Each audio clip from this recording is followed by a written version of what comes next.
In 2006, I signed a very lucrative contract with the Montreal Canadiens. Since then, they have been winning every game. Recovering over 300,000 meals from the suites to feed the people in need in the poorest area in the city of Montreal. With the help of Pierre Boivin and the executive chef, Gilles Saint-Hilaire at the Bell Center, we've put together a food recovery program that feeds people in need in the city of Montreal. I'm Francois Archambault. Don't get me wrong, I'm not a hockey player. I'm a social entrepreneur and an Ashoka fellow dedicated to fighting hunger and food-related social issues. We'll start with a couple of ideas and then I'll go on with my presentation.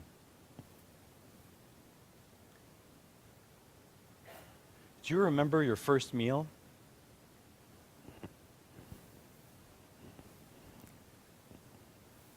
What will your last meal look like? By the way, these are molded peas. Comes from a hospital. I won't tell you which.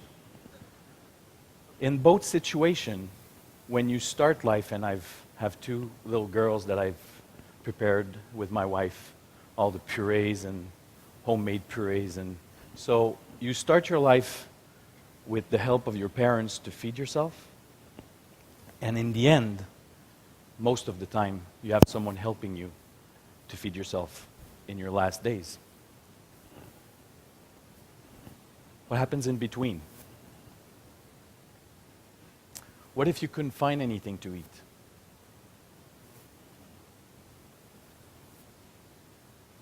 What if you could have money, limited money, to feed yourself, but had no clue on how to cook or to prepare food for your family? Probably you would buy these things. We put together a food recovery program with chefs, cooks, and confectioners to help these chefs provide quality meals from 4-star, 5-star hotels and get this food to food shelters that feed people, thousands of people in the city of Montreal, but also everywhere in Quebec. And we're going to be starting in Vancouver, in downtown East Side, and in Calgary in the coming year.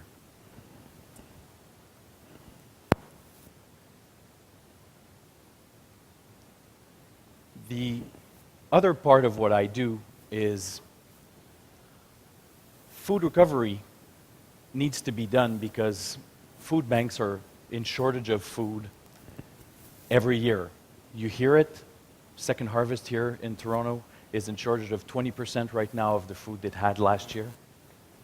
And you see more and more employed people depending on food banks to feed themselves. So it's a necessity to address right now. And it's a problem that needs to be worked on right now. Now, on the other hand, I've sat on the board of the Montreal Food Bank for 2 years. And sometimes you sit on a board and you get bored.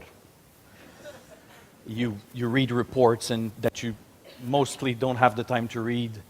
And so I decided to really go through these and try to understand what was happening. 40% of the people in Montreal that depend on food banks once per month. This means that they're able to go through the month, probably 3 weeks in the month, and feed their family. I don't know how, maybe struggling in the way of doing that. But then, in the 4th week, there's no more food, there's no more money, and they go to food banks and food shelters to feed themselves.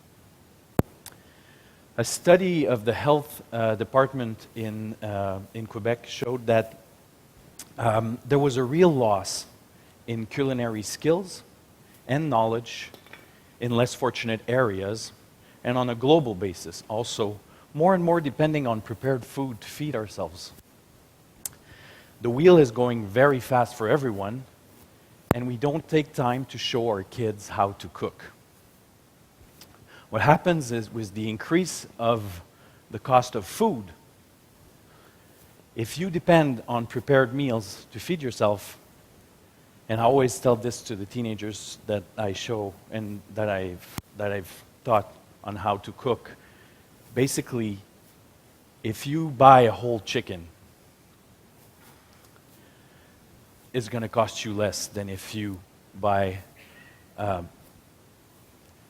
prepared chicken meal, because you'll have a chef doing it for you, and it'll cost you even more to feed your family.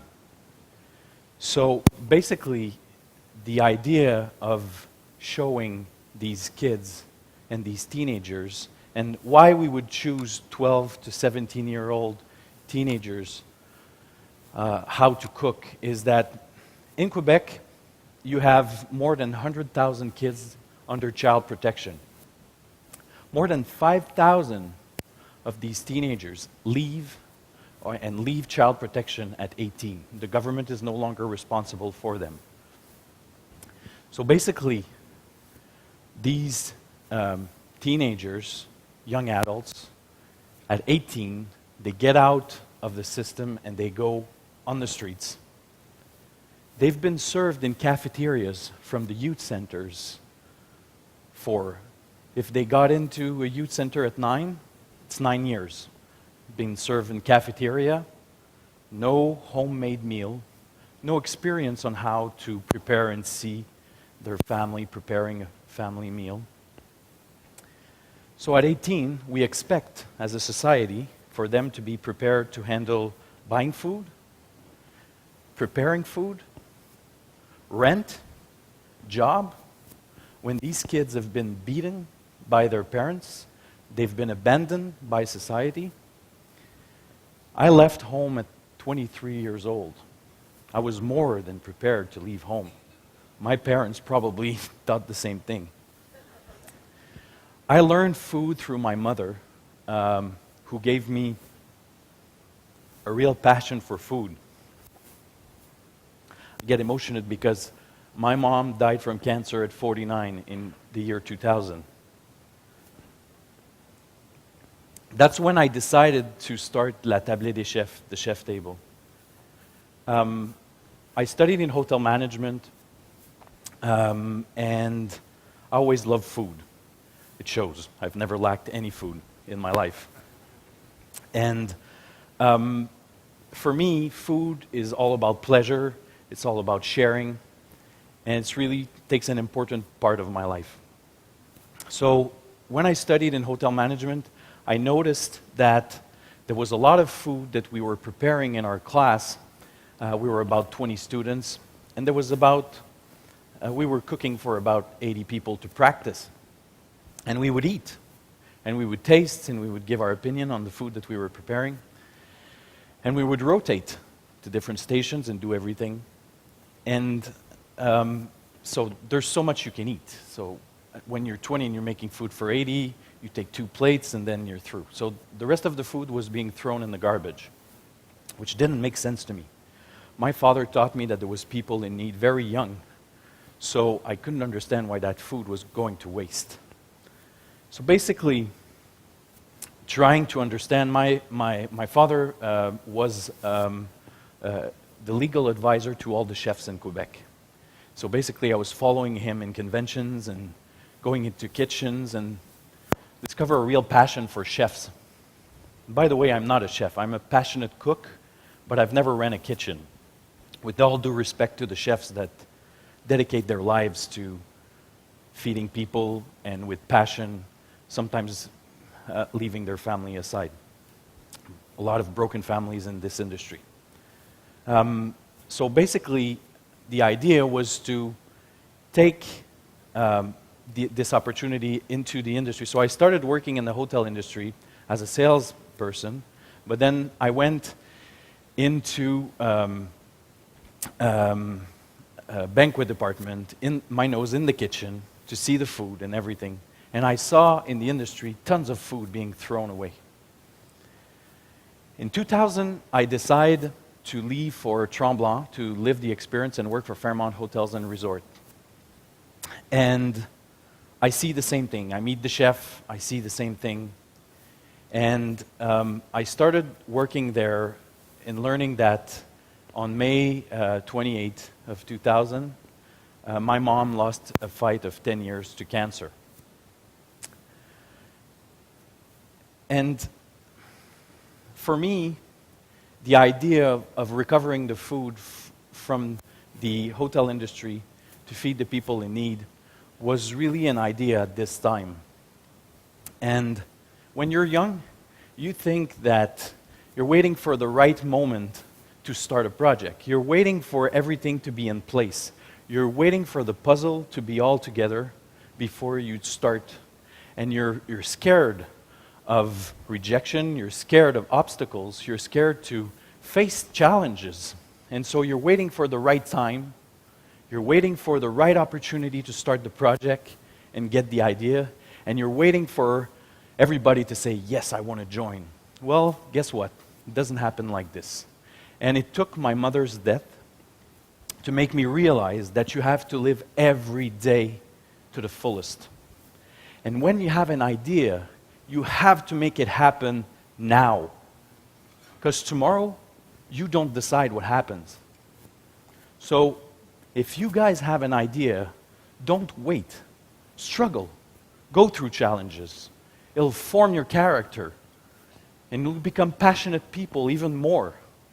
And basically, the idea of succeeding builds up.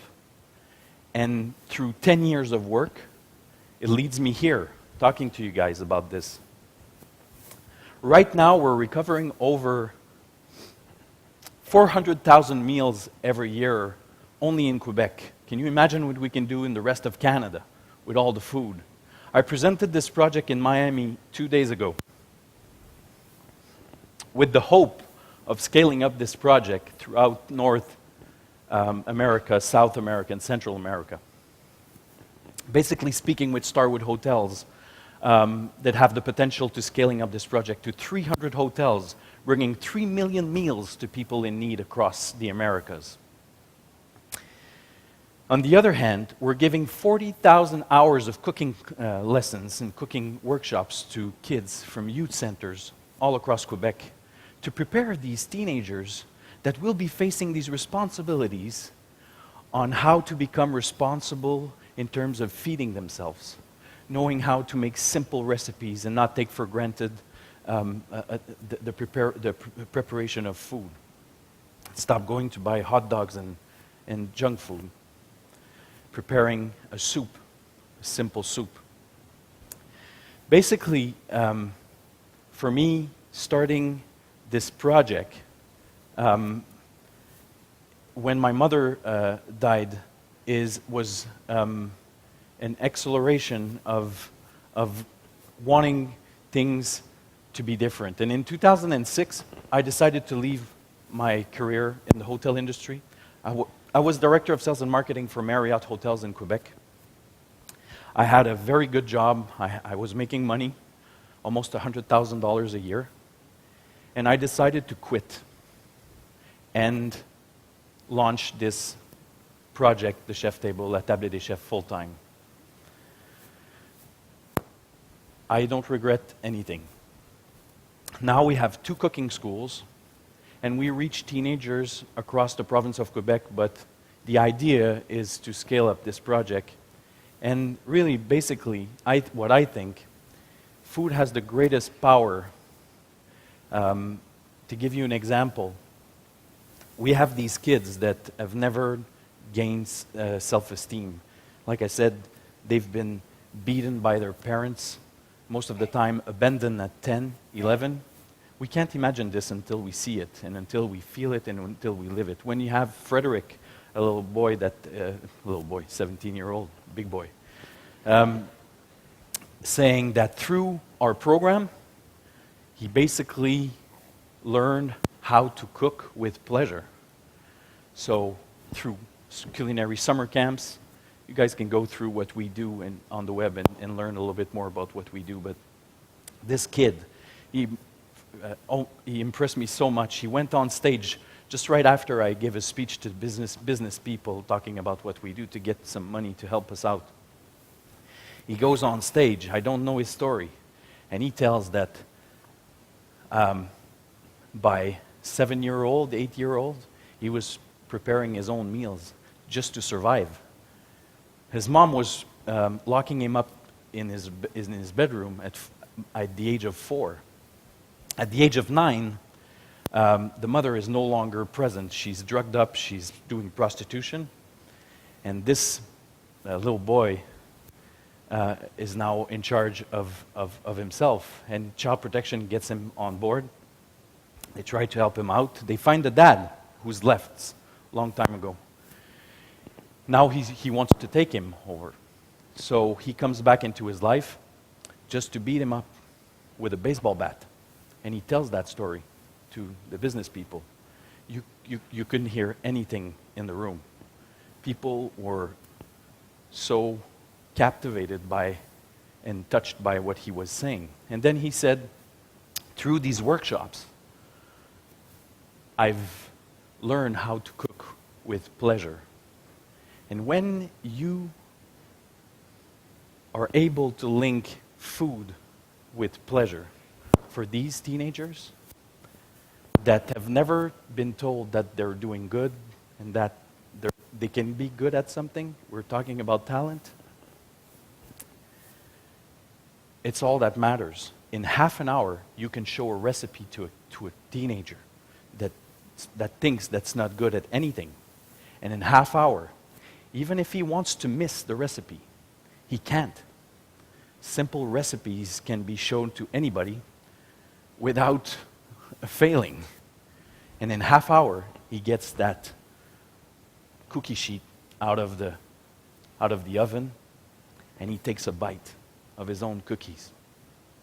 And he gets a smile on his face. That is very powerful. So food and cooking can get these teenagers out of trouble. And that little boy, Fred, he wants to become a chef now. So the only thing I can do is help him out. Thank you very much.